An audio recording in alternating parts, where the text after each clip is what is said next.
Assalamualaikum warahmatullahi wabarakatuh. Perkenalkan, nama saya Titi Sukmawati dari kelas karyawan semester 4 Pikes Wika Bogor. Dalam kesempatan kali ini, saya akan mempresentasikan tentang kesehatan reproduksi dalam perspektif Islam.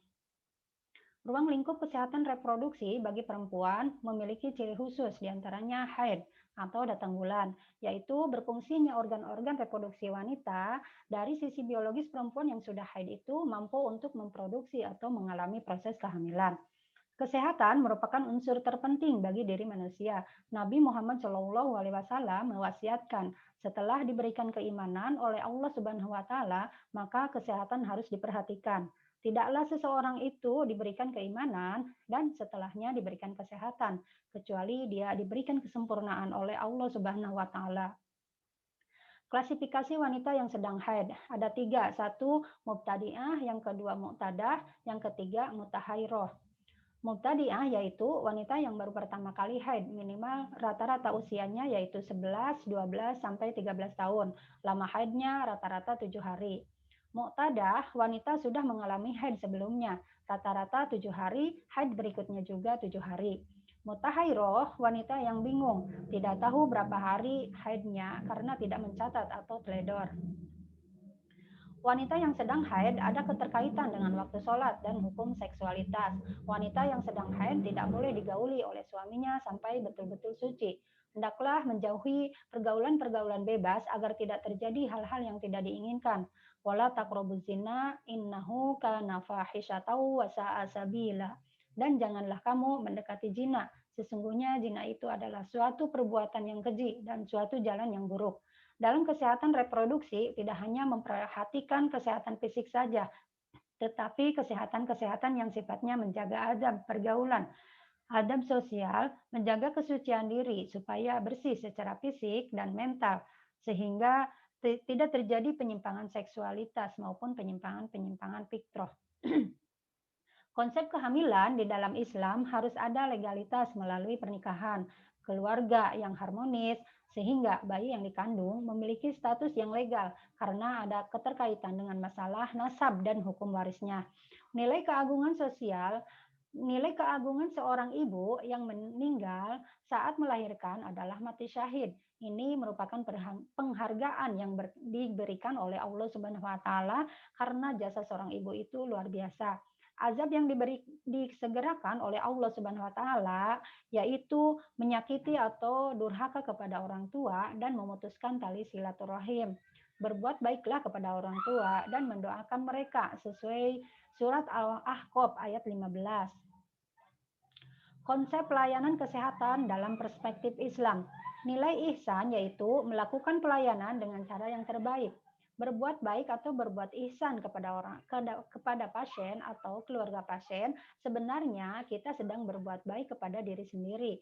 Ada timbal baliknya nanti akan tertanam kepada jiwa pasien, tumbuh loyalitas atau akan membalas kebaikan kita. Yang kedua, nilai rahmah atau nilai kasih sayang. Orang yang sakit akan merasa sembuh karena ada dorongan atau kasih sayang secara fisik, mentalnya sembuh. Yang ketiga, nilai memberikan pertolongan kepada pasien, meringankan beban, dan memberikan solusi. Menolong orang lain sebenarnya membuat aset, suatu saat akan ditolong oleh Allah Subhanahu wa taala. Yang keempat, al-manfaat, memberikan manfaat.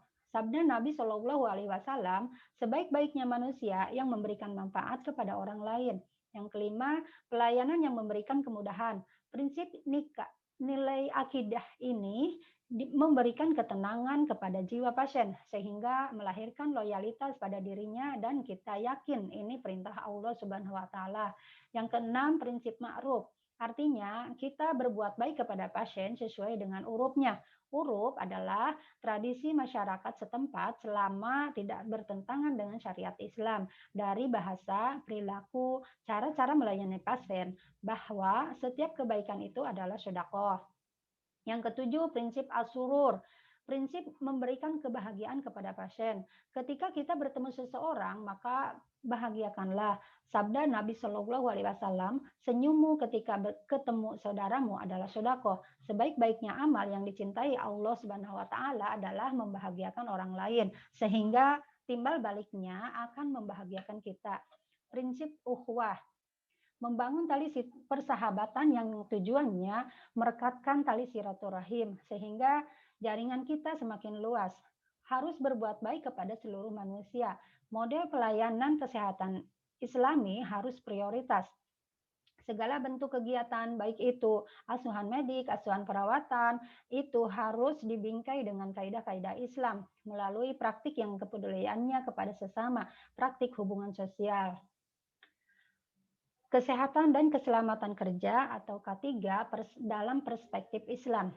K3 adalah sebuah upaya agar pekerja tidak mengalami kecelakaan di tempat kerjanya, baik cedera secara fisik maupun secara mental. Perspektif Muqasid syariah tujuannya konsep K3 ini lebih menyeluruh atau komprehensif karena dalam konsep tujuannya syariah itu tidak hanya keselamatan kerja saja, tetapi yang dilindungi mencakup 5 hal diantaranya menjaga agamanya, dijaga kesehatan dan keselamatan nyawanya, akal dan mentalnya, dia tidak stres ketika bekerja. Contohnya ada siraman rohani di tempat kerjanya. Yang keempat, menjaga keturunan. Dan yang kelima, keselamatan hartanya. Orang yang bekerja di lingkungan kerjanya selamat dari hartanya, gajinya sesuai dengan kemampuan, sesuai dengan keahlian, sehingga tidak terjadi kedoliman-kedoliman yang dilakukan oleh lingkungan kerja terhadap karyawannya. Hendaklah upahnya dibayarkan sebelum keringatnya kering. Untuk memenuhi gajinya, kewajiban perusahaan. Gaji karyawan itu merupakan hak, dan kalau sampai terjadi kedoliman, hukumnya berat. Prinsip yang diajarkan dalam Islam diantaranya Islam itu meniadakan segala macam kemadorotan, baik kemadorotan yang datang untuk dirinya atau yang disebabkan oleh orang lain. Aspek praktis dalam program K3 diantaranya upaya pencegahan agar pekerja tidak jatuh. Resiko-resiko yang menyebabkan bahaya bagi pekerja dihilangkan. Lingkungan kerja harus menyiapkan APD atau alat pelindung diri sebagai langkah preventif.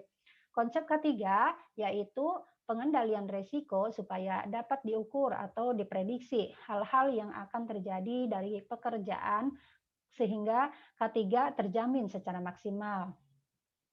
Epidemiologi tentang penyakit atau wabah menular, contohnya COVID. Bagaimana Islam menghadapi permasalahan wabah menular atau taun adalah wabah penyakit yang menyebar secara cepat dan yang dampaknya akan menular, merusak badan, mendatangkan banyak penyakit bagi manusia.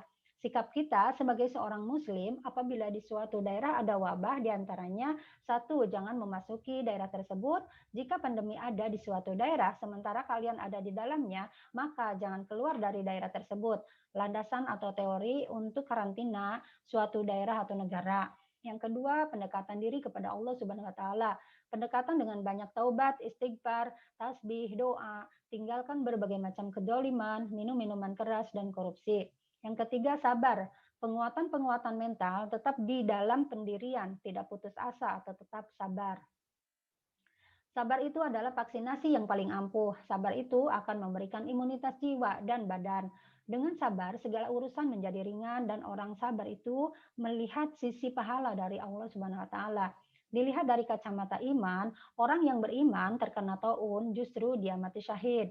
Legal syahid, orang yang mati syahid dengan orang yang kena wabah di hari kiamat akan dikumpulkan. Lakukan tindakan-tindakan preventif, contohnya tidak mendekati wabah atau menjaga jarak, bahkan wadah-wadah, piring-piring, gelas, supaya ditutup terutama dalam musim pandemi ini. Yang keempat, memperbaiki ketahanan tubuh dengan cara mengkonsumsi vitamin, buah-buahan, menguatkan imun dengan cara mengkonsumsi makanan yang bergizi. Yang kelima, berlari dari penyakit-penyakit yang menular. Nabi pernah mengatakan, hindarilah penyakit menular atau contohnya kusta, sebagaimana kalian berlari dikejar singa. Artinya menjauh betul supaya tidak terkam penyakit yang menular tadi. Sebagai seorang mukmin harus mempertebal iman. Segala sesuatu yang terjadi dari Allah Subhanahu wa taala apabila terkena taun harus sabar dan dia yakin itu ketentuan Allah Subhanahu wa taala yang akan dapat pahala syahid. Tahun ini awalnya Allah Subhanahu wa taala diujikan untuk orang-orang Bani Israel yang mereka menentang hukum-hukum Allah Subhanahu wa taala yang tujuannya untuk menghentikan kejahatan manusia. Supaya dengan karantina itu wabah tidak menyebar atau tidak menularkan ke daerah lain. Pertimbangannya adalah pertimbangan kemanusiaan demi keselamatan dan supaya tidak menular kemana-mana. Membentuk masyarakat Islam. Quran Surat Al-Fat ayat 29. Mendidik masyarakat sehingga menjadi masyarakat yang islami.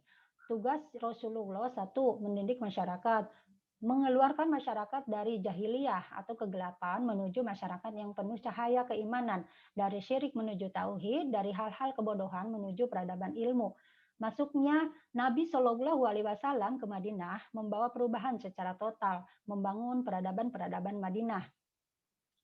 Nabi Muhammad Shallallahu Alaihi Wasallam adalah utusan Allah.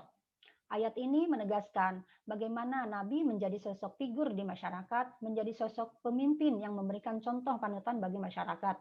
Nabi Muhammad Shallallahu Alaihi Wasallam menentukan karakter masyarakat Madinah. Satu, tegas terhadap segala bentuk kekufuran, yang hak dikatakan hak, yang batil dikatakan batil. Membentuk paradigma berpikir, atau membangun, mengarahkan masyarakat bahwa yang hak adalah hak, yang batil adalah batil, yang hak dari Allah Subhanahu wa taala dan yang batil dari setan. Budaya amal ma'ruf nahi mungkar setelah masyarakatnya disemai di dalam dirinya keimanan yang kuat. Yang kedua, budaya yang dibangun Nabi Muhammad Shallallahu Alaihi Wasallam di dalam membentuk masyarakat yang Islami adalah loyalitas, khususnya secara sesama Muslim, saling menyayangi seperti satu anggota tubuh yang utuh. Banyak jalan untuk berbuat kebaikan, contohnya menyingkirkan duri dari jalan ketika berkendara secara tertib di jalan. Yang ketiga, budaya rukun dan sujud atau budaya pembangunan mental spiritual. Budaya ruku dan sujud, ukuran kesolehan seorang hamba. Ketika soleh secara pribadi atau masyarakat, ruku dan sujud dekat dengan Allah Subhanahu wa taala. Fasilitas segala bentuk amal ma'ruf nahi mungkar sehingga terjalin di masyarakat suatu kehidupan beragama, kehidupan yang menjunjung tinggi nilai-nilai kebenaran, menjunjung tinggi hubungan rohani dengan Allah Subhanahu wa taala sehingga mereka ruku dan sujud. Tenangkanlah jiwa-jiwa kita dengan sholat. Yang keempat, budaya ikhlas. Segala sesuatu yang dilakukan hanya karena Allah Subhanahu wa taala, menanamkan nilai-nilai keikhlasan, nilai-nilai ketulusan di dalam diri masyarakat, tentu mereka beraktivitas dengan penuh kesadaran. Tanamkan budaya tangan di atas, bukan budaya tangan di bawah. Orang yang memberi adalah orang yang jiwanya kaya, orang yang jiwanya empati, orang yang jiwanya ikhlas. Dia akan memberi walaupun dia itu sebenarnya kekurangan. Dia akan beramal walaupun sebenarnya dia butuh, karena jiwanya yang kaya, orang yang ikhlas itulah yang membuat dia memberi dan menguatkan orang lain. Yang kelima, ada tanda di dalam wajah-wajah mereka bekas sujud.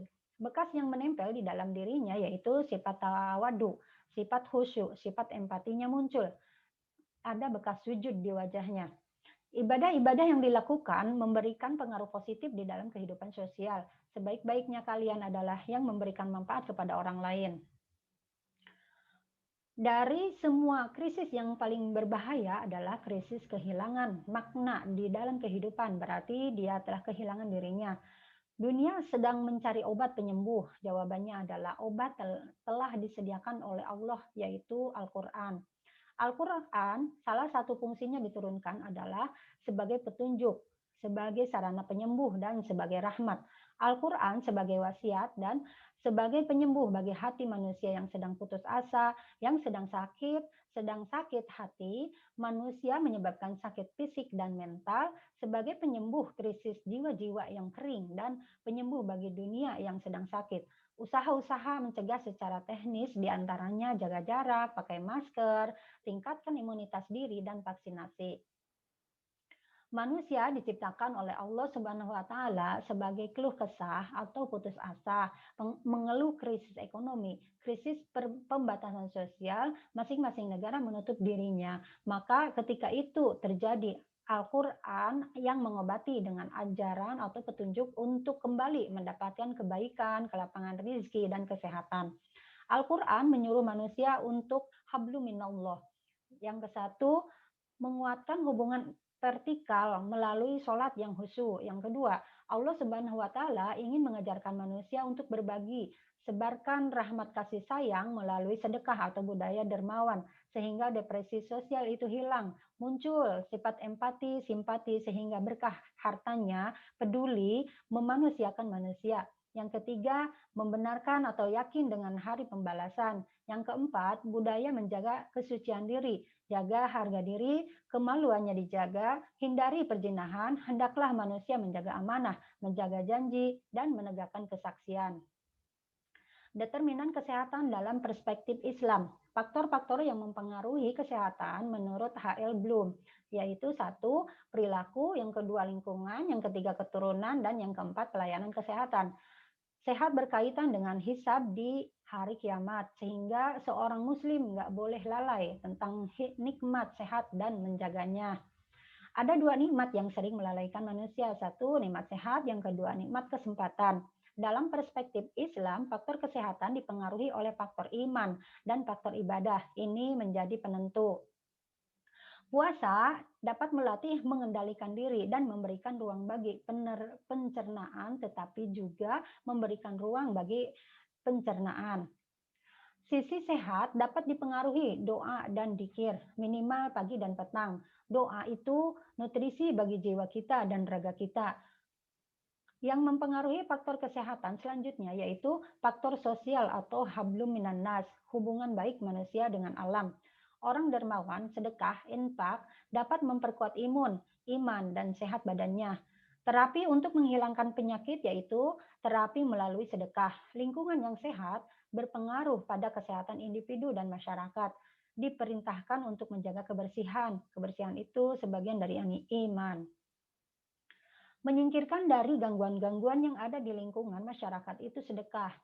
Dalam Islam tidak boleh nikah sedarah, satu susuan, karena bisa menimbulkan penyakit bawaan, cacat, dan tidak sempurna. Bisa membantu pencegahan datangnya berbagai penyakit, penyembuh kondisi kesehatan seorang maupun masyarakat.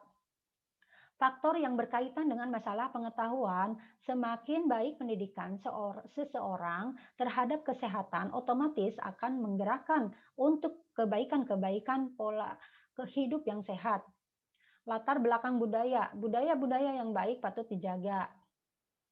Faktor emosional seseorang, mengendalikan emosi terhadap diri kita sehingga ketenangan jiwa, ketenangan hati seseorang adalah separuh kesehatan badannya. Faktor masalah ekonomi, ekonomi cukup baik, bisa membeli makanan yang bergizi. Nabi Muhammad SAW mengingatkan sebaik-baiknya harta di tangan orang-orang yang soleh. Faktor yang melibatkan agama atau faktor ibadah. Faktor dorongan iman dan dorongan amal soleh sangat berpengaruh pada kesehatan individu dan masyarakat. Itulah determinan kesehatan dalam perspektif Islam. Konsep insan kamil dan kesehatan jiwa masyarakat. Islam memberikan solusi untuk menghadapi berbagai problematika kehilangan makna, kehilangan jiwa manusia secara individu maupun secara masyarakat. Insan kamil adalah sosok manusia atau hamba Allah yang memaksimalkan potensi-potensi yang Allah berikan berupa akal. Ciri-ciri insan kamil adalah sebagai berikut. Satu, berupa akalnya. Dengan akal, ini bisa membedakan mana yang hak dan mana yang batil. Yang kedua yaitu sosok yang bisa mengendalikan syahwat. Sosok yang bisa meletakkan mana yang halal dan mana yang haram. Manusia diperbudak oleh syahwat atau hawa nafsunya sehingga tidak bisa dikendalikan oleh iman.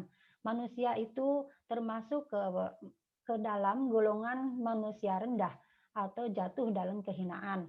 Yang ketiga, manusia yang mampu menjaga potensi fitrah atau suci. Ketika manusia mampu membawa fitrah dirinya atau nilai-nilai tauhid di dalam kehidupan, itulah manusia insan kamil. Yang keempat, sosok yang menghiasi dirinya dengan akhlak yang terpuji, memiliki kesolehan sosial, peduli, empati, dan simpati. Sesungguhnya Nabi Muhammad SAW diutus yaitu untuk menyempurnakan akhlak. Yang kelima, orang yang mampu mensucikan hati. Orang yang suci, bersih, hatinya yang bersih. Yang keenam, menjaga potensi kemakrifatullah atau mengenal Allah Subhanahu wa taala. Hidupnya dihiasi untuk senantiasa mengenal Allah Subhanahu wa taala. Dia akan menjauhi larangan-larangannya. Qul huwallahu ahad. Dengan menyebut nama Allah yang Maha Pengasih lagi Maha Penyayang. Katakanlah Muhammad, dialah Allah yang Maha Esa. Manusia yang sempurna adalah manusia yang menjadikan Allah dengan kehidupannya, di dalam kehidupannya, ketika hidupnya telah benar-benar mengenal Allah Subhanahu wa taala, maka orang tersebut adalah orang yang ma'rifatullah, bersandar pada Allah, maka kehidupannya tenang, bahagia walaupun tidak punya harta, tidak punya tahta dan mahkota. Hidup matinya karena Allah Subhanahu wa taala. Yang ketujuh yaitu istiqomah di jalan Allah Subhanahu wa taala. 4 hal yang dibawa Nabi Muhammad SAW untuk membangun peradaban masyarakat sehingga jiwa masyarakat itu sehat. Poin-poinnya yaitu satu, budaya tilawah atau Nabi membacakan ayat-ayat Allah Subhanahu wa taala. Dengan budaya tilawah atau ikro akan merubah paradigma masyarakat yang primitif menjadi masyarakat yang berperadaban.